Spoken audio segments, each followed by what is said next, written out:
ఈరోజు పటేల్ చెరువు తండా గ్రామ పంచాయతీ లోపల రెండోసారి సర్పంచ్గా ఎన్నుకోవడం నా అదృష్టం.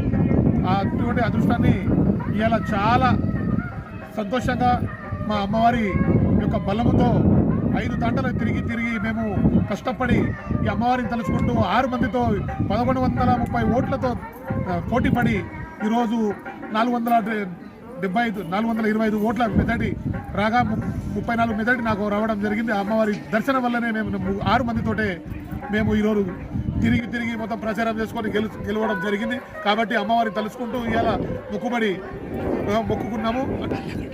పల్లగడ్డ వైసమ్మ గారి అమ్మవారి యొక్క దర్శనం చేసుకొని ఆమె బలమే నాకు బలగం, ఆ బలమే మా ప్రజల బలగమని అనుకుంటూ మా అమ్మవారిని ఎప్పటికీ దర్శించుకుంటూ ప్రార్థన చేసుకుంటూ ముగిస్తాం.